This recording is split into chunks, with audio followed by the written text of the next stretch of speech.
Uncanny Valley, Chapter 1. The House That Waited. The morning was colorless. A weak, watery light seeped through the curtains, casting pale streaks against the faded wallpaper. Orson Glass lay still in bed, eyes open, hands gripping the coverlet as if afraid to move.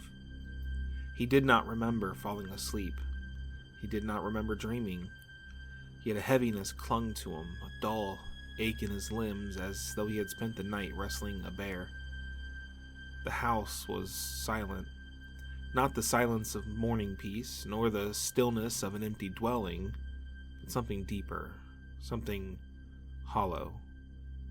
The air itself felt stretched thin, as if sound had been drained from it overnight. He listened for the natural things, the ticking of the grandfather clock in the hall, the murmur of pipes, the sigh of wood expanding with the shift of the temperature. Nothing. Then, a sound. A single tick. Orson sat up, pulse hammering in his throat. He turned his head toward the bedroom door, waiting. Nothing followed. No steady rhythm, no echo of machinery long stilled. Only that one solitary note, sharp and intrusive in the dead air. He swung his legs over the side of the bed. The floorboards were colder than they should have been, the chill biting through his socks as he stood. He reached for his watch on the nightstand, its gold case dull in the low light. He flicked it open. 7:43 a.m. A reasonable hour in ordinary time, yet he felt as though he had woken too early, or perhaps too late. As if the night had shifted something out of place, realigned the world into some slightly incorrect version of itself. He took a breath, steadying himself. The mirror across the room reflected a gaunt figure, shoulders hunched, dark circles shadowing his eyes.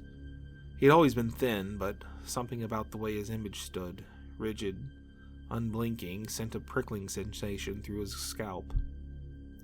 Orson forced himself to turn away. Downstairs, the wooden steps groaned beneath his weight, though he scarcely felt he pressed upon them at all. The scent of dust and age filled his lungs. He had expected the house to be stale, shut away for years, but the air carried something else, something faintly metallic, like the lingering breath of a long-closed room where something had once been left to rust.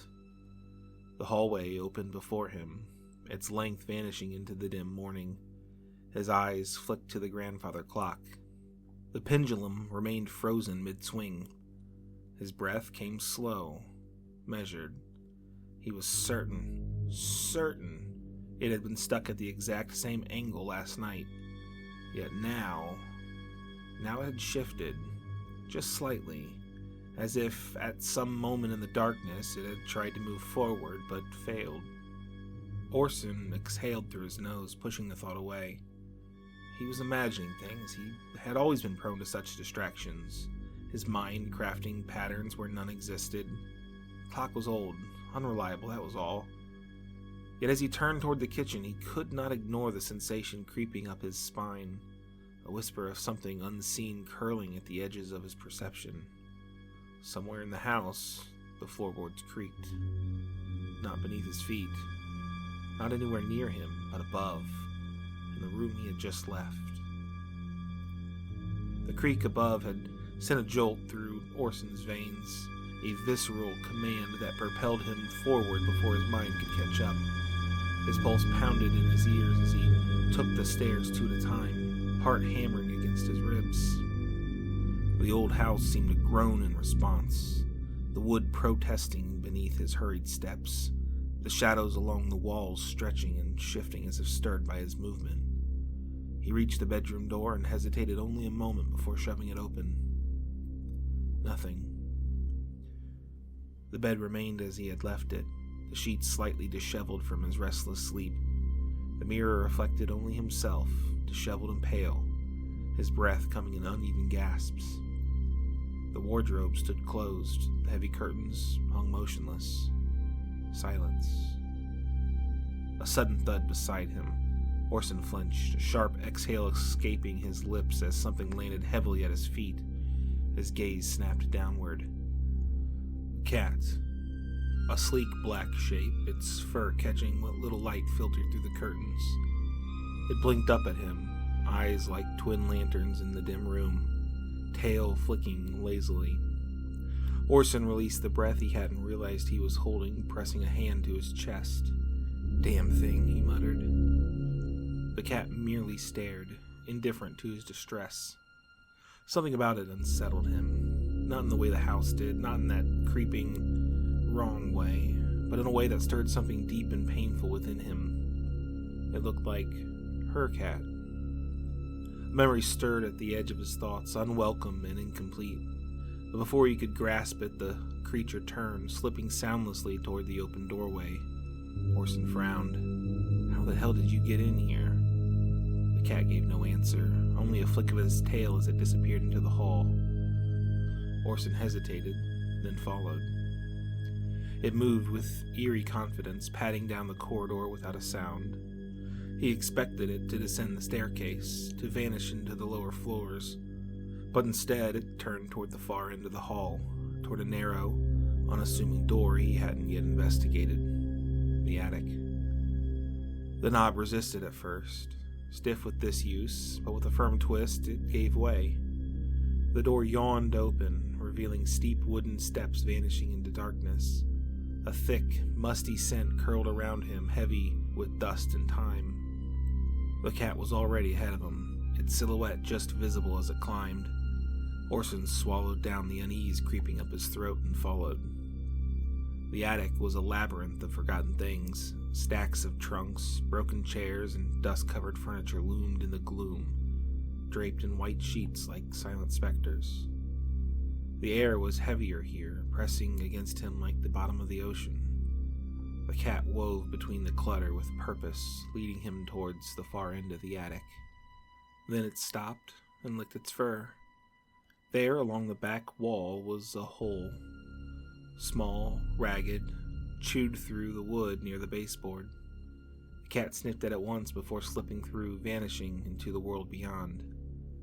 Orson crouched, peering closer. The hole was no larger than a dinner plate, just big enough for a small animal to squeeze through. The edges were rough, splintered where something had gnawed and clawed its way inside. He reached out, fingers running along the marks, tracing the uneven grooves.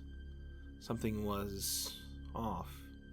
The bite marks were strange. He had seen animal damage before, rats, raccoons, even the occasional stray dog, but this? He'd never seen bite marks like this before. This wasn't right. His stomach twisted. A prickle ran along the nape of his neck. The unmistakable sensation of being watched. The attic stretched around him, filled with forgotten objects and deep pockets of shadow. He exhaled, forcing a hollow chuckle. "Paranoia," he muttered. Still, he straightened quickly, brushing dust from his hands. He would need to get that hole fixed, and soon. Turning back towards the stairs, he hesitated for just a moment longer. The attic was silent, but it did not feel empty. Hunger gnawed at Orson's stomach, a dull, persistent ache that reminded him that he hadn't eaten since arriving. He had no expectations of the house being stocked. If anything, he braced himself for the rancid stench of rotting leftovers. The kitchen was as lifeless as the rest of the house. The wallpaper, once a soft cream, had yellowed with age. The wooden cabinets loomed overhead, their handles cold beneath his touch. He hesitated before opening the refrigerator, fingers curling around the handle. It felt cold, too cold. With a quiet exhale, he pulled it open. A soft hum filled the air, the first mechanical sound he had heard in the house since arriving. A wave of stale, refrigerated air brushed against his face. The light flickered once, then steadied. His gaze flicked downward, and something looked back at him. A face. A head. Wedged between the half-empty milk carton and a crumpled paper bag, its skin waxen, eyes dull and unseeing. It was there for only a fraction of a second, just long enough for his mind to register the too familiar curve of its jaw, the slackness of its mouth, the unsettling way its hair clung to its temples as if still damp. He inhaled sharply. His gaze snapped fully to the thing, but there was nothing.